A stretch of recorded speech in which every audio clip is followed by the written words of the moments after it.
355페이지 분납 여기 있습니다. 분납. 우리가 분납은 세금을 나눠내는 건데 이 분납이 뭐 얘만 있는 건 아니죠. 재산세도 분납되고 종부세도 되고 얘도 됩니다. 이런 기준이 이제 어떻게 되냐면 분납에 금액이 기준이 좀 틀립니다. 1000만 원 초과 이렇게 되죠. 그죠? 근데 기간은 2개월이에요. 이렇게 돼 있어요. 그러니까 재산세하고 종부세 좀 다른 게 재산세하고 종합부동산세는 500초과가 분납이거든요. 근데 양도세는 1000만 원 초과될 때 분납할 수 있습니다. 그죠? 기간은 다 똑같이 3개 다 2개월이 하는 거죠. 2개월. 자, 이거는 이제 분납 나오죠? 우리 앞전에 재산세 했었는데 종부세 얘는 2천만 원 이렇게 돼 있어요. 2천만 원 이하면 얼마? 1000만 원 초과 금액을 1000만 원 초과 금액을 분납할 수 있다 이렇게 돼 있어요. 그리고 얘가 2000 초과하면 100분의 50 이하 금액을 분납할 수 있다 이렇게 되는 거죠. 기억나시나요? 근데 얘가 기한 지나고 2개월 이렇게 돼 있잖아요. 그러면 이 금액은 1번, 2번 중에 이 기한 나고 이거 언제 내는 금액이라 했어요. 요거. 요게 지금 분납 금액이잖아요. 이거는 지금 1번 기간 내는 걸 말해요. 그 신고납부 기한 내는 걸 말해요. 기한 지나고 2개월 말해요. 1번. 이게 말뜻이. 이거 재산세 할 때랑 제가 설명했는데 종부세 할 때랑 언제 내는 거 말이에요. 얘가 지금 내가 2천만 원 이하로 나오면 무슨 뜻이에요? 1,500이 났다. 1,500. 그럼 세금을 어떻게 낼 수 있다는 거예요? 그러니까 언제 어떻게 해? 여기 얼마? 1,000만 원. 여기 그 얘기잖아요. 그 이건 이때 내는 걸 얘기하는 거지. 그죠? 그러니까 이 말 뜻을 이해를 못하면 이 문제 못 푼다니까요. 시험 이렇게 나온다니까 1,500인 경우 최대 500만 원까지 분납할 수 있다라고 나와요. 그게 맞는 얘기죠. 그러니까 이건 뭔 뜻이라겠어요? 기한 지나고 요 2개월 안에 낼 수 있는 법정 최대 한도 금액을 말한다. 그죠? 그러니까 1,500이 나오면 얘가 이때 얼마 내고 1,000 내고 이때 500 이 뜻입니다. 그죠? 자, 이때 1,200 내고 여기 300 된다 안 된다? 된다. 된다니까요. 이거 맞는 건데. 여기 900 내고 600. 이건 안 돼. 왜? 이게 최대 금액이에요. 500 초과 금액이 1000 초과가 500만 원이 최대 금액이라는. 그 밑으로는 상관없는데 더 이상 안 된다는 얘기죠. 그러니까 이 말뜻은 이때 낼 수 있는 최대치를 말한다. 이거 양도세에서 한번 기출로 나온 적이 있어요. 몇 년 전에. 최근에. 어떻게 나왔냐면 다음 중 옳은 걸 고르시는데 얘가 정답이었어요. 양도세 납부액이 3,600만 원인 경우 최대 1,800만 원까지 분납이 가능하다. OX. 맞잖아요. 3,600이 여기 들어가잖아요. 2,000 초과. 그럼 100분의 50 이하 금액까지 분납이 가능하니까 딱 반절까지 된다는 얘기죠. 그러니까 3,600이면 1,800만 원까지 분납이 가능하다. 맞는 얘기죠. 이거 정답이었어요. 그러니까 이런 식의 문제가 나온다 했잖아요. 제가 재산세도 그렇고. 그러니까 이걸 단순히 외우기만 하면 이 문제를 풀 수 있는 건 아니다. 이 말뜻이 정확하게 어떤 뜻인지를 이해를 하셔야 이 문제를 풀 수 있습니다. 그죠? 거기까지 가셔야 합니다. 참고로 재산세, 종부세는 둘 다 500초과 2개월이고, 그죠? 얘는 1000초과 2개월. 개월수는 다 똑같아요. 재산세가 개정이 됐기 때문에 전부 다 2개월. 근데 금액은 다릅니다. 얘는 500초가 아니라 얼마? 1000만 원 초과 이렇게 보시면 되죠. 그래서 거기 뭐 교재 355페이지 4번에 1번에 평가료 1번 분납 요건 보시면 거기 금액이 나와 있잖아요. 거기 잘 보세요. 거주자로서 예정신고 납부 또는 확정신고 납부 규정에 의해서 납부할 세액이 각각 1천만 원 초과하는 경우. 자, 이건 무슨 뜻입니까? 예정신고할 때도 분납이 가능하고 확정신고 시도 분납이 가능하다는 뜻이죠. 이게 시험에 나온 적이 있어요. 그러니까 뭐 예정신고 시는 분납할 수 있지만 뭐 확정신고는 분납이 이런 식으로 하나만 된다 아니고 둘 다 돼요. 왜? 만약에 한쪽만 되면 나는 예정신고만 확정신고 안 할 수도 있잖아요. 그죠? 그럼 나는 분납 못하네? 그래, 말이 안 되는 거예요. 둘 다 됩니다. 각각 1천만 원 초과. 기한 지나고 몇 개월? 2개월. 그죠? 2번 분납세액 동그라미 1번 2,000 이하면 1,000만 원 초과 금액 2,000 초과하면 100분의 50 이하 금액을 분납할 수 있다. 거기까지 딱 보시면 돼요. 맨 밑에 4번 양도세 부가세. 자, 얘는 뭐부터요? 부가세는 감면세액에 뭐가 붙는다? 농어촌 특별세 20%. 그리고 그 밑에 2번 납부세액에는 또 추정하시라 했죠? 독립세 뭐라고요? 지방소득세. 지방소득세. 여러분이 양도세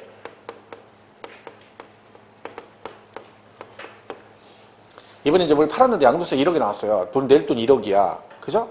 그럼 양도세 1억 나오면 양도세 1억 신고하시죠? 어디다가요? 여러분 어디다 내면 돼? 원주세무서에다 신고하시면 되죠? 돈 냈어요? 자, 이게 끝인가요? 아니고 일단 뭘 내야 돼? 또 세금을 내야 됩니다. 뭐 이거에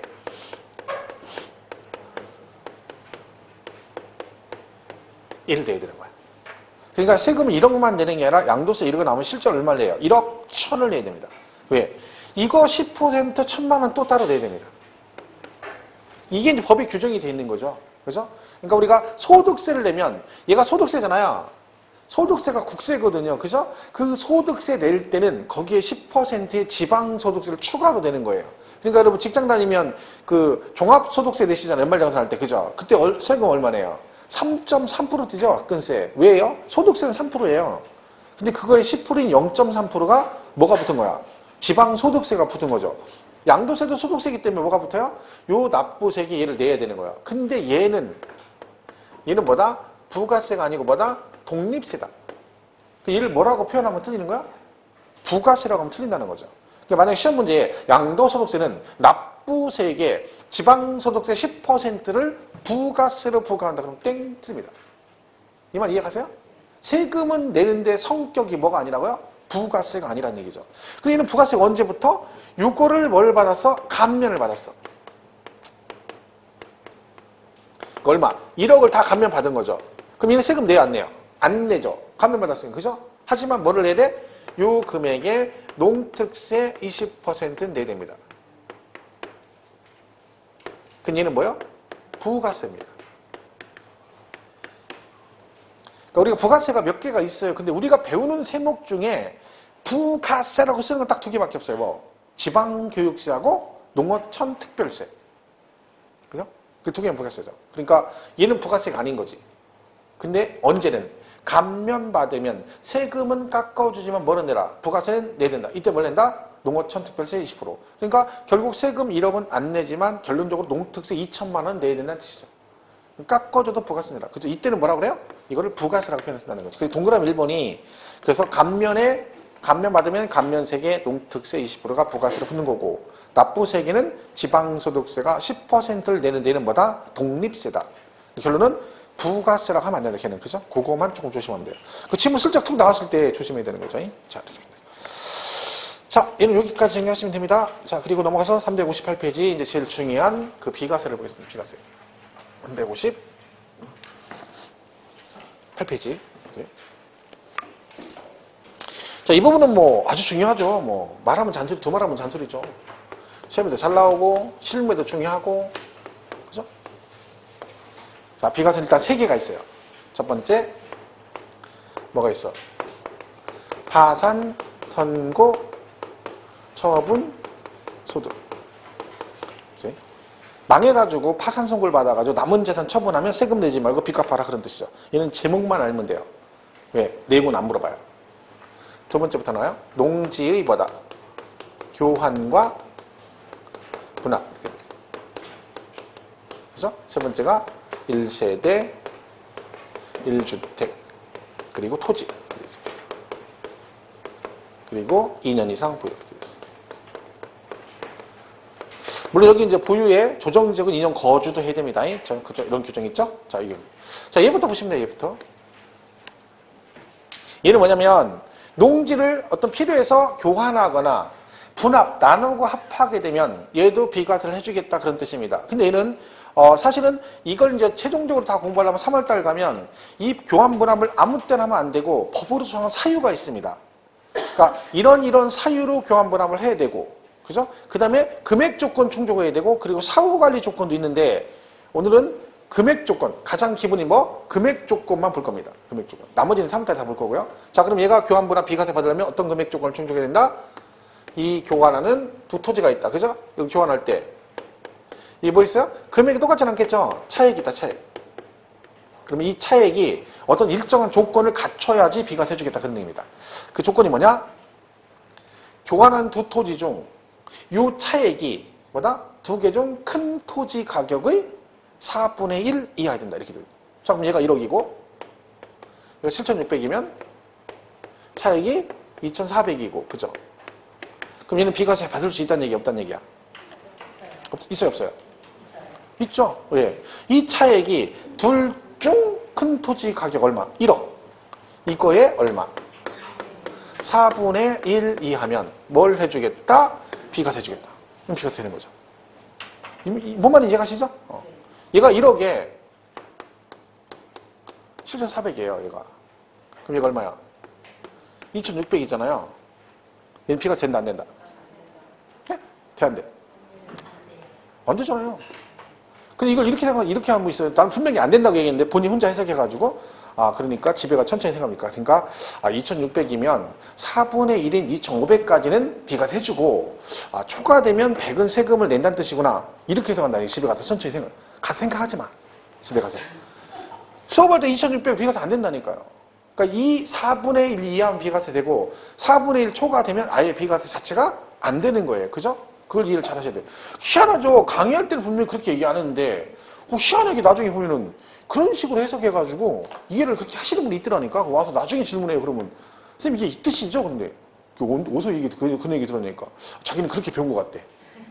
어디서 배운 거예요? 나는 그렇게 얘기한 적이 없는데. 그죠? 그렇게 하면 안 돼요. 4분의 1 이하면 해주고 넘어가면 안 돼. 그죠? 이거는 시험에 여러 번 나왔어요. 사실은. 가로치기로 나오고요.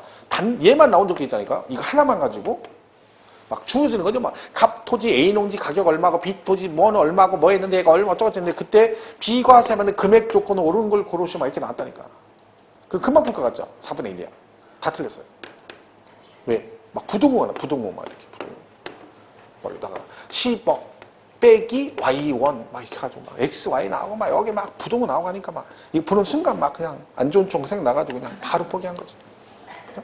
이거 나면 뭐 힘들게 나쁘잖아. 지근지근. 그죠? 이래서 많이 틀렸어요. 이때. 생각을 안 하는 거 이제 귀찮으니까. 왜? 짜증나거든. 막 지문 읽어도 뭔 얘기인지 모르겠고 거기다 X, Y 나오지만 하니까 LI 모르겠다고 찍어버린 거지. 이건 찍으면 무조건 틀렸어요. 왜? 찍으면 몇 번 찍어? 고대 3번 찍거든요. 1번은 진짜 안 찍어요. 1번은. 저도 1번은 잘 안 찍어요. 근데 이때는 아까 답이 1번이었거든. 찍어도 맞출 수가 없어요. 그래서 1번이 답이에요. 작년 계산 문제하고 재작년 계산 문제는 정답이 3번이었어요. 작년 계산 문제 3번, 그 전년도 정답이 3번이었어요. 그 찍었으면 계산 문제 맞는 거지. 3번. 올해도 그런 운이 뭐 할 거라고 생각해. 무조건 3번 찍지 마세요. 그리고 나중에 뭐 선생님이 3번이라고 했는데 찍었더니 틀렸던 그런 얘기. 나는 3번이라고 얘기한 적 없어요. 그죠? 본인이 선택하는 거예요. 그죠? 제스틱이라. 그냥 땡기는 거죠. 땡기는 거. 핏줄 땡기듯이 딱 땡기는 거. 2번이 땡겨 그러면 걔 쓰고 고치지 마. 걔가 뭔가 땡긴다는 얘기는 자기가 뭐가 맞는 거예요. 뭐가 있으니까 걔가 땡기는 거예요. 핏줄 땡기듯이. 그걸 고치면 안 돼요. 그렇게 틀리는 거야. 어차피 찍었는데 왜 고쳐 그걸? 어차피 몰라서 찍은 거잖아요. 난 정말 이해가 안 가는 게 몰라서 찍었는데 그걸 바꾸는 사람 이해가 안 가요. 아니 뭘 알지도 못해서 찍었는데 왜 바꿔 그거를. 희한하죠. 그냥 봤더니 그냥 해라 보다 2번 찍었어. 그럼 끝이에요. 근데 갑자기 뭐라는 게 다시 보더니 왠지 4번 같아. 그런 게 어딨어. 어차피 모르는데. 고치면 틀리잖아. 고치지 말고 그냥 한 줄로 쭉 가는 게 좋습니다. 외길 인생을 쭉 가란 말이야. 그래야 살이 빠지는 거예요.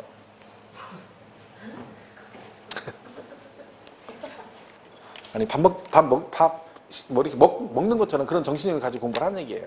먹을 때만 정신력 발휘하지 말고. 그치?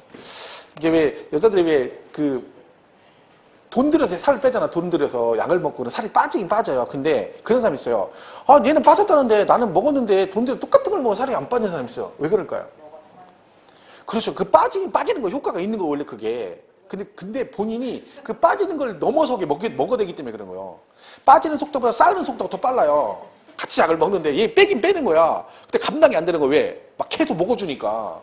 그러니까 안 빠지는 거야. 근데 뭐라 그래? 그리고 나중에 효과가 없대. 효과 있으니까 그 정도인 거야. 그죠? 그게 아니거든. 돈 들이지 마. 요즘에 그거 보셨어요? 요거 귀리.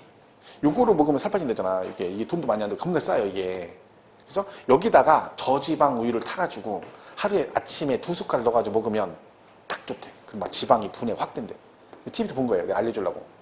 근데 이게 이제 원래 길이 사가지고 물에 불려가지고 이제 그걸 볶아야 되거든요. 근데 그게 제가 이제 그렇게 얘기해줬거든요. 와이프한테 보고. 그래서 볶아가지고 우유에다 타서 먹으면 된다고 해서 집에 이제 귀리가 있어요. 그래서 볶아가지고 제가 엊그제 한번 먹었거든요. 아침에. 아니 고소해요. 이 볶으면 그게 보리차처럼 막 그런 냄새가 나요. 먹었어. 그게 뱃속에 들어가면 25배로 분대요. 그 포만감이 생긴데 그래서 먹었을 거 아니야 한번? 하루 딱 먹었어요. 그래서 그 다음날 먹으려니까 집 와이프가 그냥 밥 먹으래. 왜? 보니까 이게 행사가 계속 있는 거예요. 제가 이제 그걸 먹을 수 있는 여건이 안 되네요. 내일 저희 아버님 기일이거든요. 그래서 집에 가면 또 밥 술 먹고 토요일 주말에 또 치맥하고 그 다음 주에 또 명절이잖아요. 그러니까 나한테 깔끔하게 3월달부터 하래. 그래서 중요한 건 뭐가 잘못됐냐면 제가 정보를 잘못 전달한 거죠. 우리 와이프가 찾아보니까 그걸 그냥 후라이팬에 볶으면 그 영양분이 다 날아가 효과가 없대. 그렇게 볶으면 안 된대. 뭐 이렇게 해가지고. 그러니까 아예 귀리를 볶은 걸 팔아요. 그걸 사가지고 우유도 저지방 우유를 해야 되는 거야. 나는 그냥 우유에다 그냥 타먹었거든요. 그 먹어야 살찐대, 그러면. 그래서 잘 봐야 돼. 그래가지고 아침에 한 번만 먹는 거예요. 밥 안 먹고 아침밥 대신. 그 사례자가 3명이 나왔는데, 한 명이 남자가 90 몇 킬로인데, 10일 동안 딱 다른 건 다 똑같고 걔만 먹었는데 5kg 빠졌어요. 그 지방 원래 그게 분해시켜준대. 돈도 별로 안 들어. 길이가 굉장히 싸요. 그죠?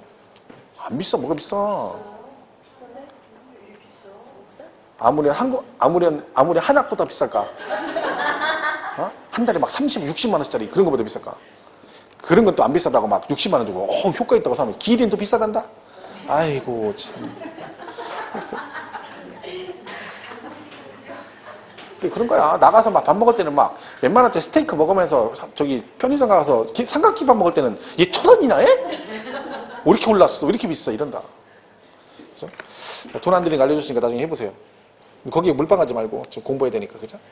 자, 358페이지 보시면 박스에 비과세 3개 나와있죠. 제목. 걔는 제목만 보시면 되고요.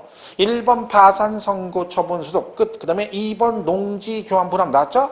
자, 거기서 오른쪽 1번 메뉴에 비과세를 위한 금액 요건 요것만 잘 보시면 돼요. 일단 그게 뭐라고 되어 있냐면 농지 교환 또는 분합하는 경우로서 교환 또는 분합하는 쌍방 토지 가액의 차액이 뭔다? 가액이 큰 편이 얼마? 4분의 1 이하인 경우를 말한다. 단일. 다만 그 차액이 4분의 1을 초과하면 어떻게 한다고요? 초과되는 부분만이 과세 대상이 되는 것이 아니라 전체가 과세 대상이 된다. 그죠? 사유 나와 있고 경작기간 특례 있어요. 이거는 지금 안 하셔도 돼요. 3월달에 할 때 뒤에 그 제외까지 다 하겠습니다. 자, 그리고 이제 361페이지 가면 1세대 1주택 양도세 돼 있죠. 자, 그냥 한 장 넘겨 놓으시면 돼요. 362페이지. 뭐 이게 이제 다죠. 1세대가 1주택을 그리고 토지를 이렇게 돼 있고요. 보유를 2년 이상 하고. 그리고 조정지역은 뭘 해야 된다? 조정지역은 2년 이상 거주를 해야 된다. 거주. 얘는 거주까지 해야 되는 거죠. 거주까지. 보유도 하고, 뭣도 하고, 거주도. 그러니까 보유만 2년 하면 안 되고, 거기에 거주 기간까지 2년 채워야 비과세 받을 수 있다. 이렇게 되어 있습니다. 자, 그러면 요거는요, 1세대, 집이 하나, 그리고 보유 2년. 이러면 뭘 받아? 비과세를 받아요. 그럼 여러분, 비과세는 1세대 1주택이 비과세입니까? 1세대 1주택이면 비과세나요? 응? 1세대 1주택은 비과세예요? 아니에요. 1주택 무슨 비과세예요. 1세대 1주택 2년 보유해야 비과세 되는 거예요. 집이 하나라고 비과세 되는 건 아니죠. 그러니까 우리가 비과세 말은 정확히 뭐가 돼야 된다? 1세대 1주택이 비과세가 아니고 2년 이상 뭘 해야 된다고요? 보유. 제가 분명히 이 얘기했죠. 나중에 뒤에가 딴소리하면 안 돼요. 비과세는 뭐라고요? 1세대 1주택이 비과세 되는 건 아니다. 뭘 한다고요? 보유를 2년 같이 해야 된다. 그랬죠? 자, 우린 뭘 배우냐면 얘가 세대고 주택이 하나고 보유 2년이 원칙인데 이거에 예외를 배우는 거예요. 자, 시험 어디서 나와? 원칙과 예외 중에 예외가 나와요. 예외를 잘 보셔야 돼요. 자, 그럼 일단 세대 구성 누구만 된다? 거주자. 비거주자는 세대 구성 안 돼요. 그럼 비거주자는 뭐가 안 된다는 거야? 비과세를 못 받습니다. 걔는 해주면 안 되죠. 거주자면 끝? 아니고 불행하고도 누가 있어야 된다? 배우자가 있어야 된다. 안타깝게도 우리가 세대 구성하시려면 나 혼자만 있으면 안 됩니다. 뭐가 있어야 돼? 배우자가 있어야 세대 구성이 된다. 그럼 배우자 없으면 1세대 구성이 된다 안 된다? 안 된다 이 뜻입니다. 그럼 이따가 수많은 농촌 총각들은 집을 50년 보유하고 나이가 70이신데 이번에 집을 팔았는데 뭐라는 겨? 세대 구성이 안 되시기 때문에 비과세를 못 받습니다. 이런 불행한 사태가 발생할 수 있기 때문에 예외가 있습니다. 자, 그래서 일단은 주소가 같아야 돼요. 주소가. 자, 주소가 다르면 다르면 각각 별도 세대로 봅니다. 주소 같아야 돼요. 자, 그럼 여기서 예외가 하나 있습니다. 남편과 부인, 배우자, 부부지간은 뭐다? 항상 동일 세대원입니다. 부부는. 그러니까 주소가 같건 다르건 똑같다는 거죠. 남편은 원주에 있고 부인은 독도로 보내버렸어요. 세대 분리해가지고 확실하게 분리된 걸 보여주자 우리가. 그래서 의지를 보여주자. 그래서 각각 1주택 집을 팔았어. 소용없습니다. 2주택입니다. 부인만 독도로 보내버린 거예요. 남편이. 왜? 부인은 못 오죠? 독도 들어가면 못 나옵니다. 왜? 나오고 싶으면 배가 안 떠. 풍랑 심해가지고 1년에 40일만 들어간다잖아. 그리고 보내버린 거죠. 그죠? 부부는 무조건 동일 세대원이에요. 주소가 달라도 동일 세대원. 심지어 이혼했는데 같이 살아도 뭘로 본다? 동일 세대원. 그러니까 세법은 실질과세 원칙이에요. 그래서 이혼했는데 같이 살아. 여러분 이혼했는데 같이 산다는 얘기는 위장 이혼한 거죠. 여러분 이혼을 왜? 정 떨어진 거야. 정 떨어져서 하는 거야. 애정이 식었다고 해요. 애정이. 그죠? 이제 얘기했잖아요. 애정이 식은 거라고. 애정이. 뭐가 앞에 있어? 애가 먼저 있잖아. 사랑애가 먼저 있잖아. 처음에 사랑해서 결혼해서 사랑으로 살다가 사랑은 당연히 식죠. 시간이 그러면. 그럼 뭐가 아니라 정이 생겨서 정으로 살다가 이 정이 떨어져 버리면 이제 헤어지는 거야. 근데 그걸 버티고 의리로 사는 사람도 있어요. 예외적으로. 여기다 의리. 요즘에 의리로 사는 거죠. 근데 보통 이렇게 되면 이혼하는 거죠. 그죠? 애정, 정이 떨어진 거죠. 그죠? 그래서 이혼했는데 같이 살아. 그럼 위장 이혼이에요. 그럼 동일 세대로 봐버려요. 부부인데도. 가끔 TV에 나오잖아요. 그죠? 남편이 재산 체납했는데, 세금 체납했는데, 와이프한테 재산 다 돌려버리고, 자기는 이혼해버려. 그리고 와서 이제 세금 내라니까 난 돈이 없다. 내고 싶은데. 근데 보니까 와이프하고 다 돌린 거예요. 근데 굳이 같이 살아요. 그럼 와이프 재산 체납, 압류할 수 있습니다. 왜? 뭘로 봐? 동일 세대원. 그죠? 자, 그러면 배우자가 없으면 무조건 1세대 구성이 안 되냐? 예외가 나오죠. 첫 번째. 이때 뭐라 했어요? 나이가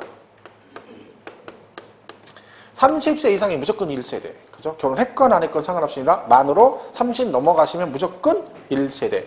그리고 배우자가 있다가 어떻게 해요? 돌아가셨거나 뭐 한 경우? 이혼한 경우. 이분들은 있다가 없으시는 거니까 이제 경력 사원들이라고 했죠. 한번 있다 없으시면 평생 1세대 인정해줍니다.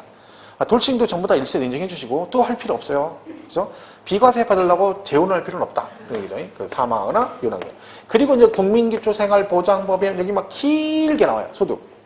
기준 중에서 100분의 40 이상으로서 가정인 토지와 주택을 유지 관리하고 독립된 생계를 유지할 수준의 소득이 있으면 된다 이렇게 나오거든요. 그러니까 이 소득 부분은 길게 나오면 정답이니까 이건 틀리게 나오질 않아요. 하나 조심할 건 미성년자는 세대 구성할 수 있다 없다. 미성년자. 상식적으로 얘기해 보세요. 미성년 세대 구성 되겠어 안 되겠어? 2살짜리가 세대 구성이 돼? 그럼 걔한테 집 사가지고 2년 있다 팔면 비과세야? 말도 안 되는 얘기죠. 미성년자는 안 됩니다.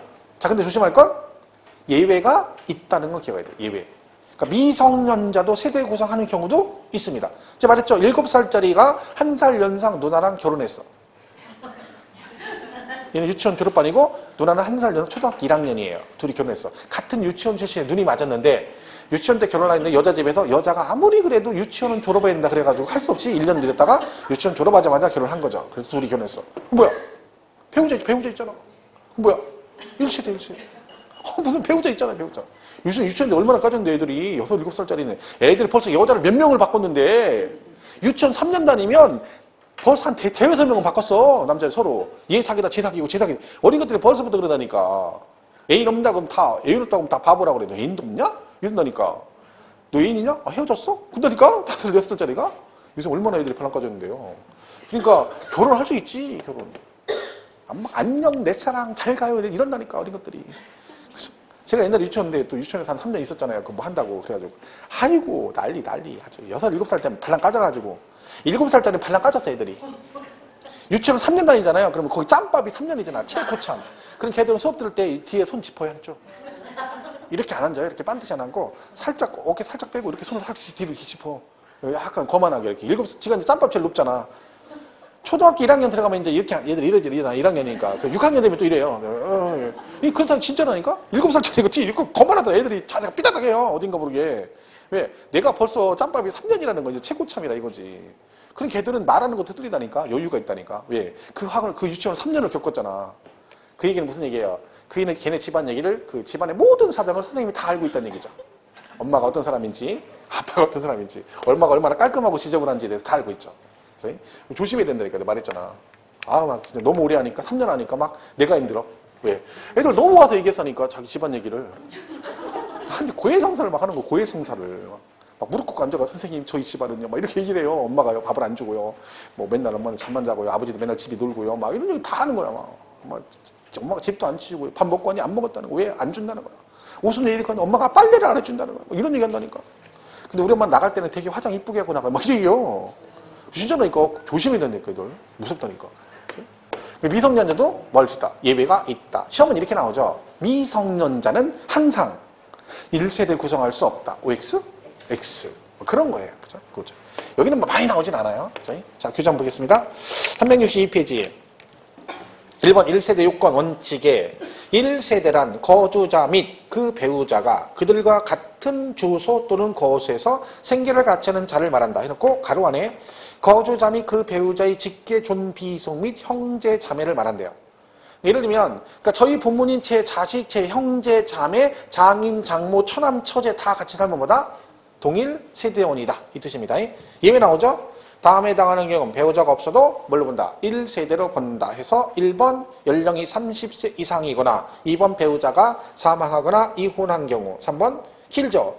소득세법상 소득이 국민기초생활보장법에 따른 기준 중에서 100분의 40 이상으로서 소유한 주택 토지를 관리 유지하면서 독립된 생활이 길잖아요. 이거는 나왔다 그러면 맞았다 그러면 돼요. 그냥 웬만하면. 다만 미성년자의 경우는 제외하되 미성년자의 결혼, 가족의 사망, 그 밖에 기획재정 불이행에 정하는 사유로 1세대 구성이 불가피한 경우는 그러하지 아니하다. 즉 예외가 있다는 건 기억을 하시라. 그죠?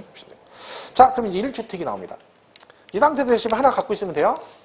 자, 우리 세법상 이 주택을 판단할 때 뭘 주택이라 하냐면 주거용 건축물인데 상시 주거 목적으로 쓰는 걸 주택이라고 그래요. 그러면 상시 주거 목적이 아닌 건 주택이 아니다. 거주는 가능한데 콘도는 세법상 주택이 아니다. 콘도 같은 건 여러분 가서 거주는 가능하죠. 그죠? 하지만 주택은 아니야. 왜? 동일 세대는 평상시 거기서 거주하는 목적을 사용하는 건 아니죠. 그렇죠? 자, 그리고 이 주택 판단은 판단할 때 공부상의 용도와 사실상의 용도가 서로 다르다. 그럼 무엇을 가지고 판단한다? 사실상. 세법은 항상 이렇게 나오면 무조건 사실상이에요. 이 무슨 뜻이에요?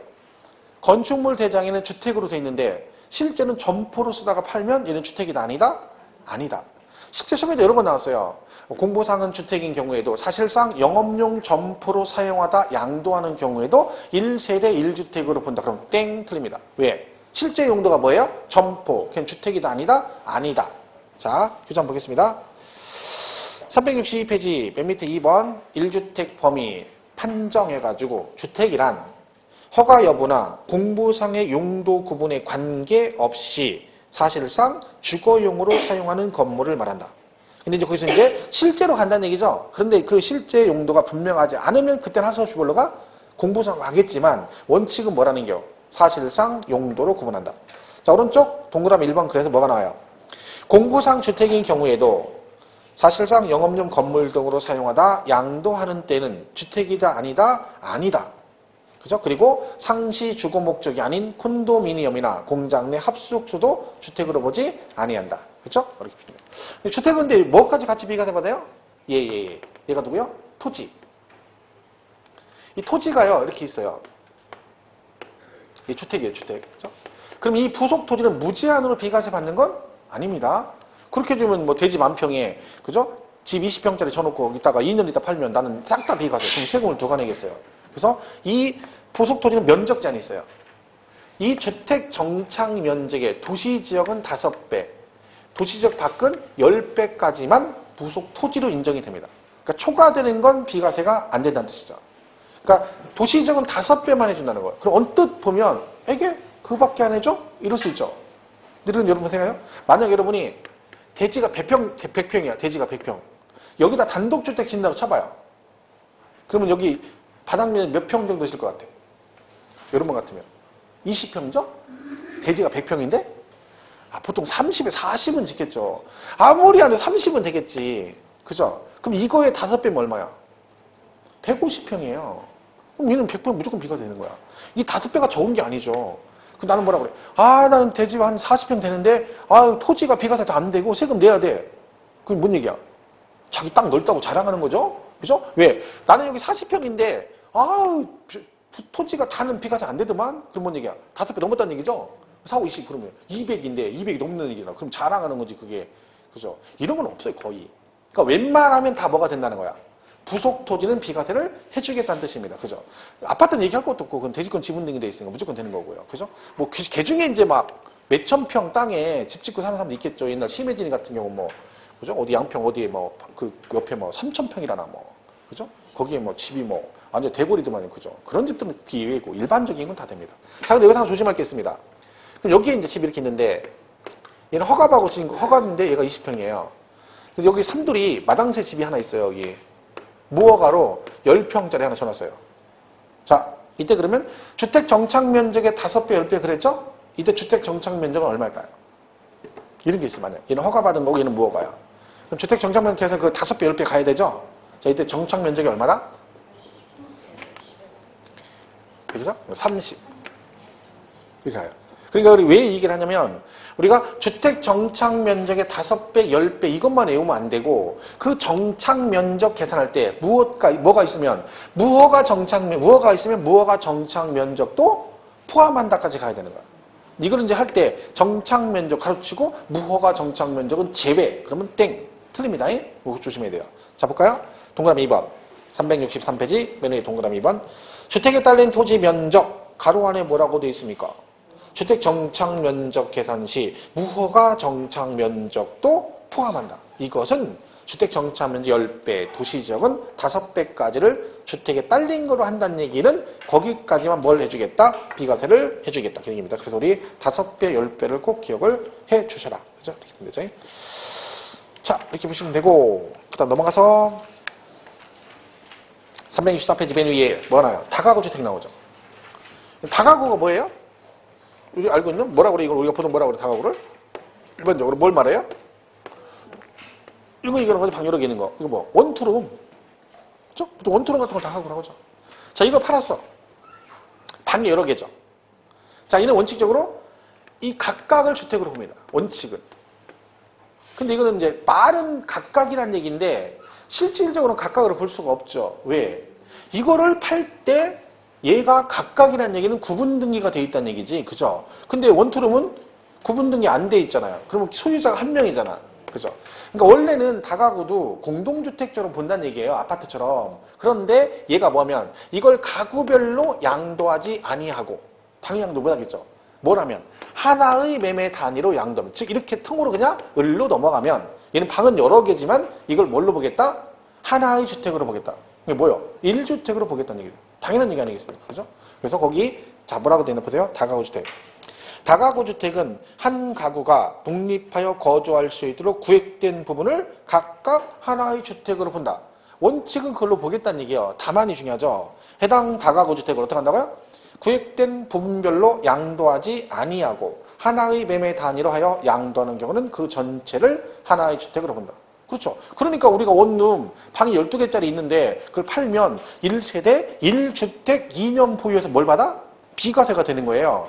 만약 얘가 각각으로 보면 원룸 하나 두 쪽 놔도 비과세는 안 되죠.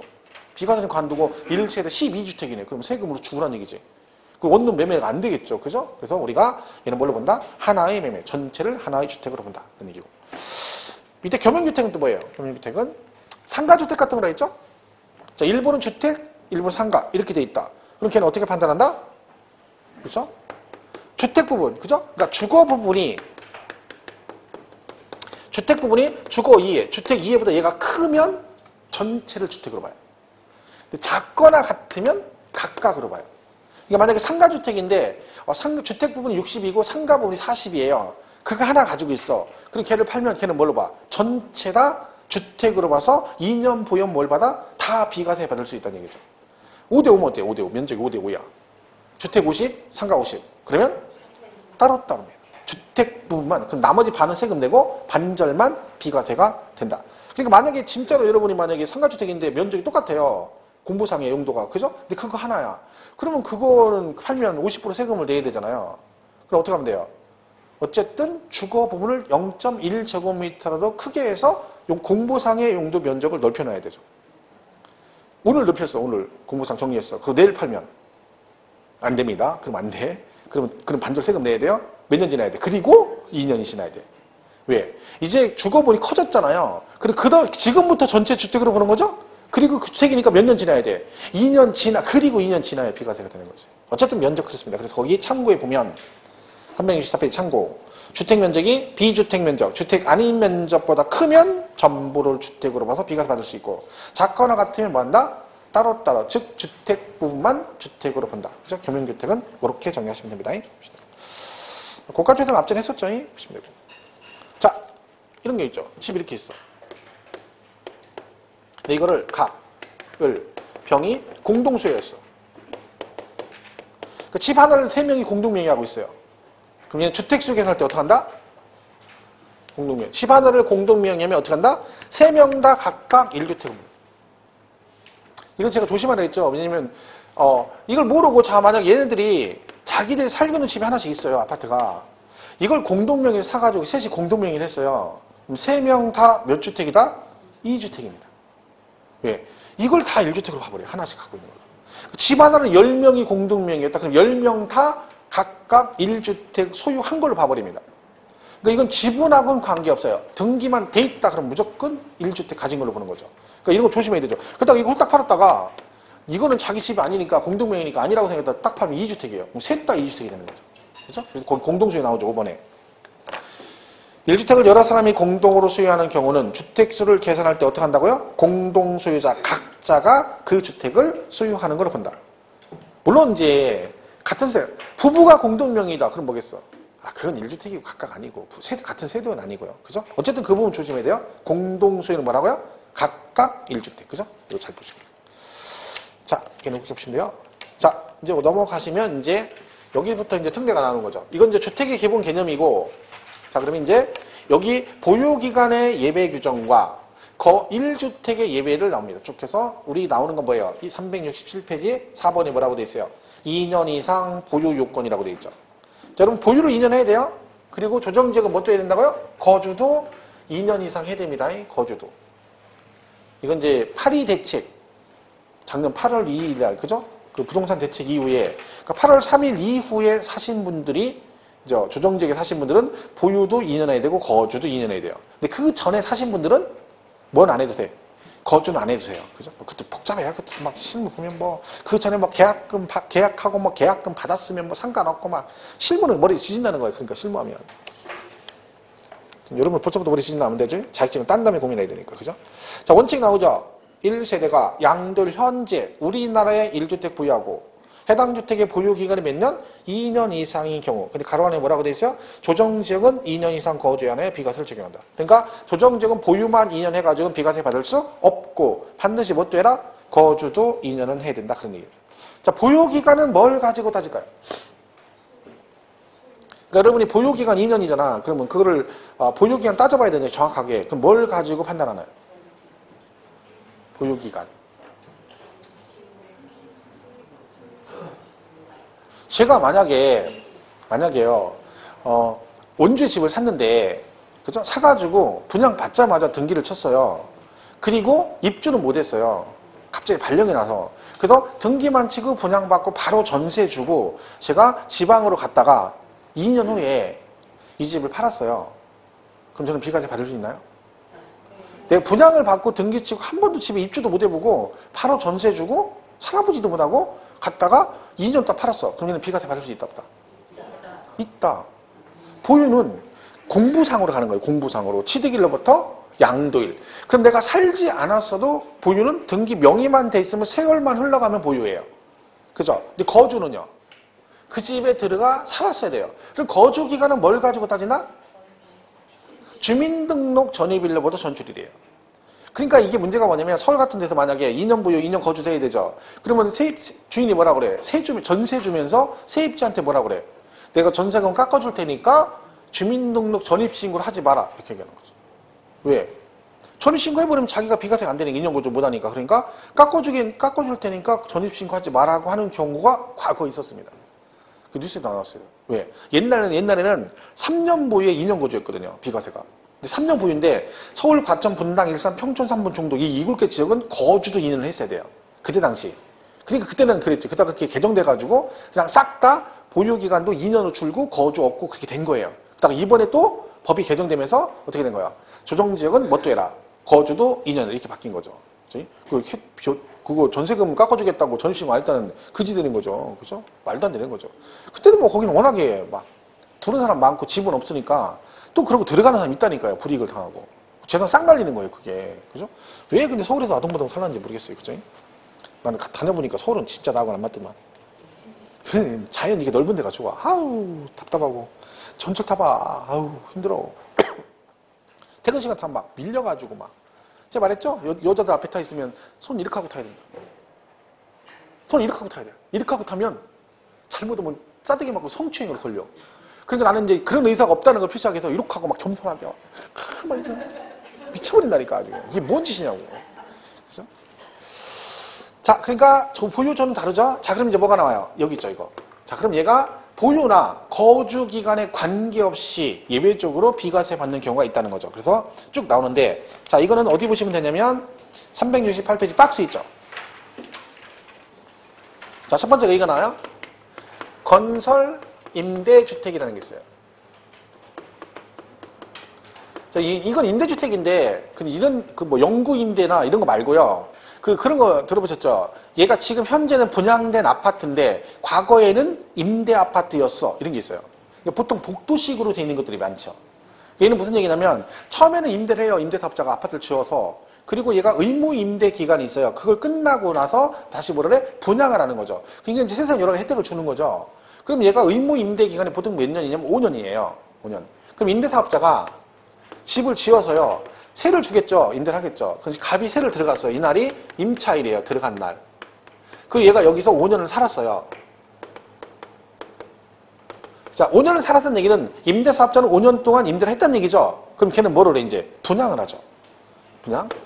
분양했는데 갑이 살아보니까 자기가 이 집이 맞아요. 본인하고. 그래서 본인도 뭘 받았어? 분양을 받아서 등기를 했어요. 그리고 얘가 사정이 생겨서 1년 후에 팔았어요. 이 얘기죠. 자, 그럼 이날 양도한 거죠? 자, 그러면 이 갑은 이 주택의 보유 기간은 몇 년일까요? 응? 몇 년? 6년? 자, 사람이건 부동산이건 남 앞으로 등기되어 있는 걸 내가 보유할 수가 없습니다. 이도령 밑에 등기된 성춘향이를 제가 노려보고 넘보면 부적절한 관계가 되는 거예요. 왜? 거긴 내가 보유할 수가 없어요. 왜 남 앞으로 등기돼 어떻게 보유를 해? 부동산도 마찬가지죠. 다른 사람 앞으로 등기되는 걸 내가 보유할 수 있어 없어? 없어요. 자, 여기 누구 거야? 갑 거 아니죠. 임대사업자 거잖아요. 언제부터 될 거야? 여기 등기했잖아. 여기부터 보유한 거죠. 몇 년이야? 1년. 비과세가 안 되는 거예요. 그런데 얘가 여기서부터 여기까지 여기서 뭘 했으면 5년 이상 살았으면 그러면 보유 이거 상관없이 비과세 해주겠다. 그 얘기입니다. 그래서 얘는 뭐예요? 여기서 뭘 하면 5년 이상 뭐만 했으면 거주만 했으면 보유 기간에 관계없이 비과세 해주겠다. 그런 얘기죠. 그러니까 보유는 남의 건 보유 안 된다니까. 그러니까 사람도 남 앞으로 등기된 남자나 여자 보고 멋있다고 이쁘다고 잘생겼다고 막 넘보면 안 돼. 그럼 큰일 나는 거야. 그러니까 춘향이를 넘보려면 어떻게 돼? 걔도 계약 해지하고 그죠? 나도 계약 해지하고 그리고 자유롭게 만나야 되는 거야. 큰일 난다니까. 그럼 헷갈리는 사람들은 항상 품에다가 주민등본 떼가지고 갖고 다니세요. 그래서 지나가다 멋있는 남자가 보여. 그러면 헷갈리면 눈이 좀 저기 하면 얼른 그걸 꺼내봐. 그럼 거기 써있어. 제가 써보면 제 거 띄면 어떻게 제 이름 밑에 쳐! 그래가지고 그냥 우리 와이프 이름이 딱 써있어요. 그 사람만 되는 거야. 큰일 난다. 조심해야 돼. 1번 뭐라고 돼 있어요? 민간 임대주택 어쩌고 나와 있죠? 자, 건설 임대 나왔어요. 그럼 어떻게 하면 돼? 그 출처 있죠? 임차일로부터 거주한 기간이 몇 년? 5년 이상이면 얘는 뭐래죠? 비과세 받을 수 있다. 첫 번째 조건이네요. 거주 기간이 몇 년 이상이라 5년 이상이면 된다. 첫 번째 조건이죠. 자, 두 번째는 다음으로 해당되면 그 양도 수용 어쩌고 돼 있죠? 자, 이건 뭐냐면 수용이 됐어요. 수용. 자, 제가 집을 하나 이렇게 샀는데 그죠? 이렇게 하는데 얘가 도로 부지가 난다 수용이 된 거예요. 자, 그러면 집 산 지 1년도 안 됐는데 수용이 된다는 거야. 그럼 저는 비과세 받을 수 있다 없다? 1년밖에 안 됐어요. 보유 2년 못 채웠죠? 자, 근데 얘가 수용을 해가요. 근데 만약 이걸 비과세 안 해준다 쳐봐. 그 여러분 집 하나 사가 1년밖에 안 됐는데 강제 수용해 가는데 너 1년밖에 안 됐으니까 비과세 안 돼. 라고 하면 여러분 그래요? 그럽니까? 저 같으면 가만 안 있습니다. 왜? 내가 언제 내 거 수용해 가랬어. 난 필요 없는데 지들이 강제 수용해 가면서 나한테 보유 2년 못 했으니까 넌 세금을 내. 이거 말도 안 되는 얘기죠. 그래서 이는 뭐예요? 보유 거주 관계없이 무조건 뭐 해줘? 비과세를 해준다. 그런 뜻입니다. 그런데 문제가 있어요. 이렇게 봤더니 지형도면 떼봤더니 도시관리계획으로 여기가 도로가 나는데 도로가 여기까지만 난다는 거예요. 여기까지만. 그 지형도면 라인이 딱 거 있어요. 도시관리 계획에 따라 이렇게 거는 거야. 그럼 어디까지만 수용해요? 여기까지만 수용해요. 이거는 짜투리 남았죠? 얘는 수용해가 안 해가? 안 해가요. 얘가 뭐라 그래? 갑이. 야 이거밖에 안 남았으니까 사업시행해. 야 네가 봐도 이거 진짜 어디 쓸 데도 없잖아. 그러니까 이거 내가 싸게 줄 테니까 이것도 좀 수용해가. 얘기 들어보니까 사장이 그래요. 알았어 하고 수용하는 순간 의리 뭐라 그래? 의리 옆에 있는 의리. 야 누군 입이고 준중이냐? 이렇게 얘기하는. 그럼 얘도 해줘야 돼. 그럼 얘가 뭐라 그래? 야 이거 있잖아. 내가 아주 저렴한 가격을 줄 테니까 이것도 해가. 이렇게 되는 거야. 한 번 이렇게 딱 했다는요. 우리나라 공익사업 못합니다. 왜? 한 번 딱 잡히면 다 해줘야 돼. 그러면 모든 사람들 다 해. 그럼 전국의 모든 공익사업. 그럼 얘가 수도권만 해줘? 그럼 충청도에서 뭐라 그래? 이것도 우리가 진짜로 멍청해서 멍청정도 하나 한번 죽어볼려? 이렇게 나오는 거야. 안 된다니까요. 제가 이거 얘기했나요? 제가 옛날에 이런 집을 본 적이 있다니까? 집 이렇게 돼 있는데요. 집 이렇게 돼 있어요. 이렇게. 이런 집이 있어요. 제가 여기 아는 지인이 여기다가 부동산 오픈해가지고 한다고 오픈한다고 해서 개업식을 갔는데 이쪽에 아파트 짓고 있어요. 개발하는 집. 근데 집 이런 게 하나 있어. 이게 뭐예요? 원래 도로가 이렇게 있던 거예요. 도로가 이렇게. 이걸 다 깐 거야. 포크라인으로. 포크라인 까가지고 이게 떼뚱하게 딱 해서 집이 하나 딱 있어. 사람은 안 살아. 왜요? 이 사람이 수용을 당했는데 보상금 수령을 거부한 거예요. 돈 적게 준다고. 가지고 거부하니까 이걸 놔둔 거예요. 그냥. 근데 이걸 왜 나눴냐면 그 지역에서 뭐 토지구역 병리 뭐 하는 거예요. 그러니까 이 사람도 돈을 못 받는 건 알아. 줄 수가 없어. 왜? 더 주면 어떻게 돼요? 주변 사람 다 줘야 되잖아. 그럼 못 하거든. 근데 구청에서 놔둔 거예요. 왜? 이 사람들 열받으니까 이제 한 거야. 그러니까 여기가 별치자금, 이건 나중에 까가지고 그냥 평탄자금 하면 끝나는 장소예요. 얘가 만약 아파트든 중한 장소에서는 벌써 설계했겠죠. 냅둔 거예요. 그게 몇 달을 놔둔 거예요. 갔는데 이름이 있는 거야.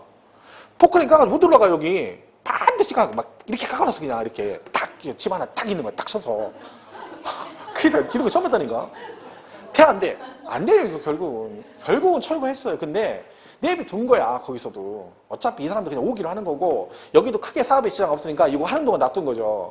결국은 철거하는 거지. 말도 안 돼. 이거 안 되죠. 여러분 보세요. 그 TV 가끔 보면 막 철거할 때 보면 살벌하잖아요. 할머니가 막 나 죽는다고 막 옥상에 지붕 올라가 있는데 막 옆에 포크레인 막 벽 까고 있잖아. 웃긴 거죠. 그냥 유역 막 동원해가지고 막 폭력하고 하는 게 나는 못 나가거든. 이거 받아가지고 안 되죠. 뭐 어떻게 살 수가 없는데. 이게 참 내가 보기엔 필요악이에요. 필요악. 그 철거하는 게 개발이 다 좋은 건 아니에요. 왜? 그 지역에 있는 사람들은 실제로 혜택을 못 보거든요. 결국 다 쫓겨나잖아요. 그럼 엉뚱한 사람 와가 돈 있는 사람 와서 사는 거잖아. 그런 개발이 무슨 의미가 있는지 모르겠어요. 그죠? 뭐 다 개발하고 아파트 빠뜨빠뜨 진다고 잘 사는 건 아니잖아요. 그 사람들은 그냥 허름한 집에 무허가라도 거기서 살면서 장사하고 먹고 사는 게 그 사람들 지상 명제거든요. 근데 그걸 굳이 국가에서 야 이거 해가지고 싹 쓸어내고 그럼 그 사람들 집을 주든가. 줘도 못 가요. 못 들어가요. 왜? 돈이 있어야 들어가지. 못 들어간다니까. 옛날에 그 대전에서 엑스포 있거든요. 엑스포 93년도에. 그죠? 근데 충남대학교가 있는데 그 앞에 도로를 8차선 넓혔어요. 근데 옆에가 그 막 무허가 집에서 막 타닥타닥 있어가지고 거기서 장사를 되게 많이 해서 돈도 잘 벌어요. 왜? 애들이 맨날 술 먹잖아. 그럼 다 현찰이잖아요. 근데 거기가 이 도로 수용이 된 거예요. 거기가 다 잘라가게 된 거예요. 난리 났었어요. 그때 거기 할머니들 다 나와서 막 나죽는다 하고. 왜? 그분들은 그거밖에 먹고 살 게 없는 거야. 먹고는 살아요. 왜? 애들이 많이 오니까 술 먹고 하니까. 근데 그 싹 다 밀어버렸다니까. 근데 그 사람들 어디 갔어? 어디는 몰라요. 보상 얼마나 주겠어? 이만큼 해주겠지. 근데 그게 강제로 해놓고 돈을 많이 주든가. 웃긴 거지 그게. 그죠?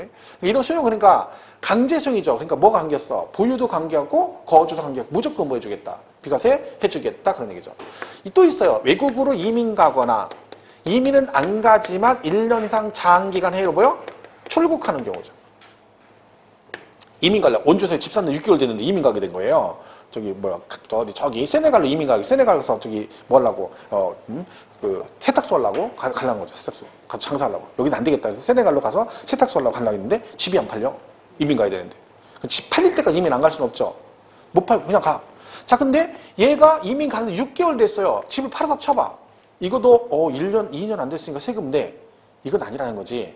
이민 가니까 집이 하나 있다. 그럼 뭐다? 보유기간에 관계없이 무조건 뭐 해주겠다? 비과세 해주겠다는 얘기고. 얘는 이민은 안 가요.